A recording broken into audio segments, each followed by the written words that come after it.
Hey everybody, Jeff Schneider here. Today we have loop of the day number 14. Make sure to stick around for the breakdown coming right up. Here we go.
All right, there it is. Let's do the breakdown.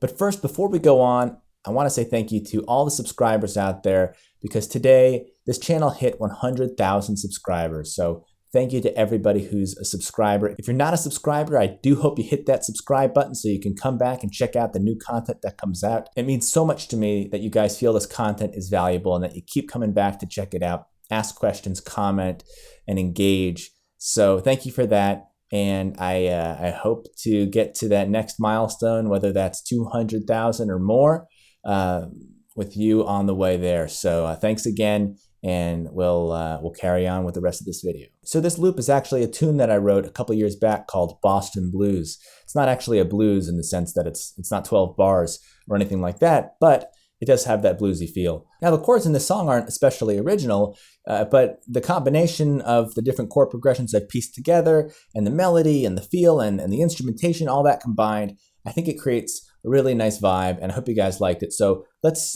jump right into some of the theory here. We're going to start with the intro. By the way, this tune is in the key of B flat major, but the intro comes in on the 4 chord, which is E flat major 7, like this. We've got the roots in the left hand there, and then 5, 7, 3, and then we're going to go down diatonically. So E flat major 7, D minor 7, C minor 7, just going down diatonically with those chords. Now I think in the original version, not this loop, but the tune that I wrote a couple years ago, I think I repeat that a few times, like, and it holds out, then I go back and I do it again. So that's a little bit of a loop in itself. But in this loop, we're just going to go forward straight into the rest of the tune. So we have the intro, and then, so that's a E flat major triad over F.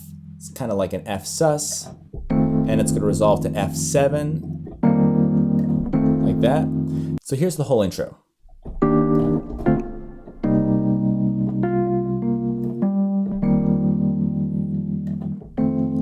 Then there's a hit on 1 that sets up the pickup.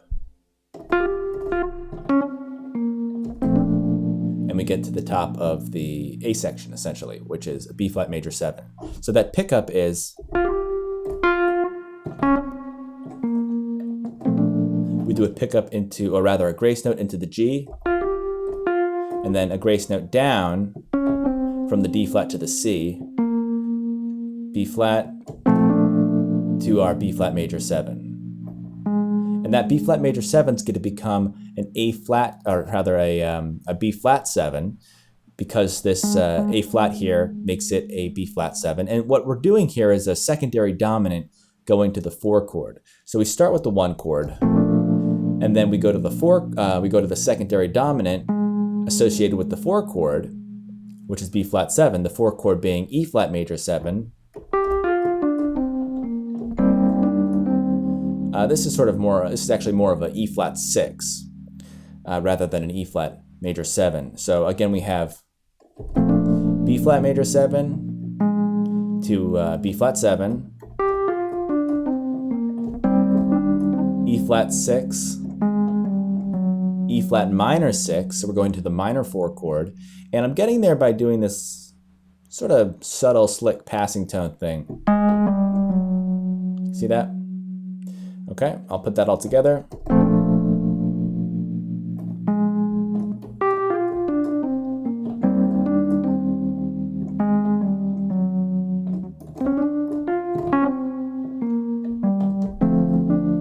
Next chord here is D minor 7. So the pickup to get to the D minor 7 was, I'm doing this double grace note thing going into D. So that's the 3 chord going to the 6 chord, G minor,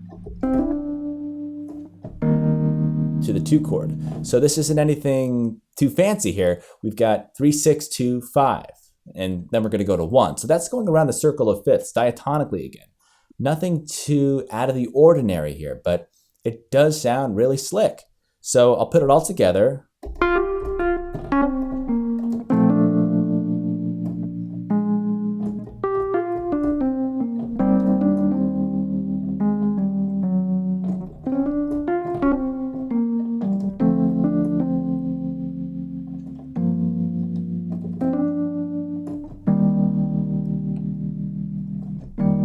There's our F sus again, that's the E flat major over F. And then we do that pickup just like we did before.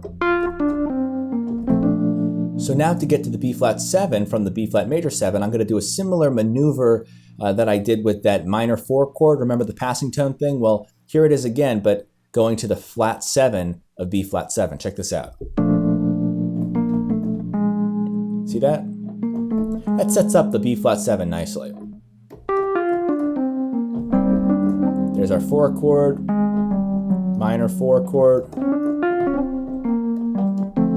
3 chord, and then this time I'm going to walk it up. So we have 2, B flat over D, that's the 4 chord, 5, and now this time it's a little bit different. So the third time we're doing this.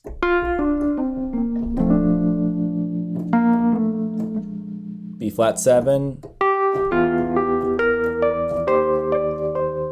So here we have the same thing we did before, but we're up an octave now. And the way we get up an octave is instead of doing that melody line, we go. So again, similar but different. We're going up the octave for this third repetition. Also in the harmony, I'm throwing in this E natural as a little tritone substitution to get me to the 4 chord. So E is a tritone sub for that B flat 7 that we just played. So together it sounds like this. Here's B flat 7, and then the tritone. E flat 6, just like before, minor, and this time it's a little different. Instead of going to that F, I'm going to go to the G. That's a really nice R&B sound that I like a lot. Even though we're playing an E flat minor chord, G is not a note that really fits on E flat minor, but it's pretty quick. And it fits the style so well that I think it works. So there's our 3 chord. And then when we get back to the 2 chord, we're going to echo the intro. Remember the intro that went like this? Now we're going to echo it starting on C minor. Got that? It's a same rhythm and a similar melodic shape, slightly different chords. We're going C minor, D minor, E flat major 7, and then we're going to do a 2-5-1 to E flat major 7. And there's that rhythm again. Bum, bum, bum. That's the motive here, or the motif, or whatever it's called. That's the idea that we are developing. So let's take it from the third time so you can hear what that sounds like.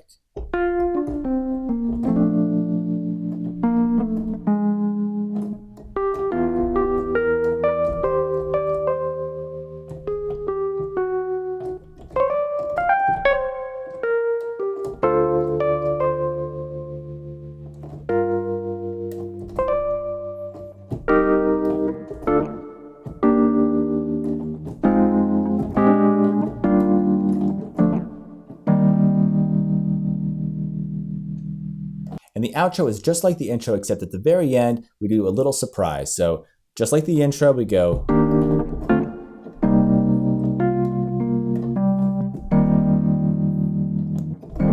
And then instead of going to B flat major, we do this deceptive cadence to G major, which is that just once, Quincy Jones, Brian McKnight does it all the time. I love that sound. It's basically going to the sixth chord, but instead of making it minor, you go major. And it's a nice surprise. It's a good release for the rest, or for the end of the tune. So that's the whole tune. A couple of things I want to point out about why the melody works is if you take a look here, so we have, that's the first phrase. Do you hear the balance between those two? Ba-da-de-doo-da. Be-da-da-de-doo-doo-dee-da. It's like, hey, how you doing? I'm doing pretty good, thanks. That's what we have here. If you were to write lyrics to the two phrases here, you could kind of hear it as a duet where you have somebody asking a question and then somebody answering.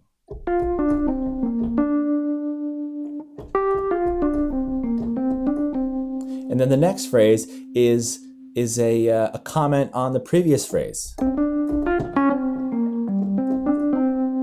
That last bit there, that CDC, that happens at the end of the second phrase and the third phrase. Here's the first phrase. There's the second phrase. There's the third phrase. And then for the fourth phrase, finally, there's that period at the end. But do you hear how there is a development, and then we have that arrival at the end there when we hit the B flat, and we do have that period? In order to get to the period, you need to have some other punctuation. You need to have that question mark or the comma or something that moves you forward, but it all fits in the same sentence. So when you're writing, see if you can create those melodic ideas that build on one another. It's going to really make what you write more musical. So that's pretty much it. And as I said, nothing too revolutionary here in terms of the harmony. We're going around the circle of fifths for the most part. But, you know, with the melody and the development and the instrumentation, the rhythm, the grace notes, all of that combined, it creates something that I think is pretty cool and a lot of fun to play. So hope you guys try this one out on your own. And if you happen to make any covers, feel free to post on Instagram or something and tag me. I'd love to hear what you come up with. So thanks again for watching. Thanks again for that 100K subscription count. That's amazing, and I can't tell you how much I appreciate it. So we'll continue with the content. We'll continue with the lessons and the tips and all that good stuff. And I'm counting on you to continue with all the great questions, comments, the likes, the shares, the subscribes. It does give me the motivation and energy to keep going. So thank you for all that. By the way, one other thing I wanted to mention, for a future loop of the day, I would like to do something a little different where the audience supplies the melody in some sort of random way. So what I'm going to do is post something on Instagram. So if you're not following me on Instagram yet, here's my username. Make sure you follow me there, because what we're going to do is I'll post something. I'll say, okay, you guys comment with one note, and then people will comment with different notes, and that'll be the melody. So it'll be completely random. It'll be maybe a challenge, maybe too much of a challenge. I'm not sure. We'll see how it goes. But I think that'll be kind of fun and an interesting way to come up with a cool loop. So that is all I'll say.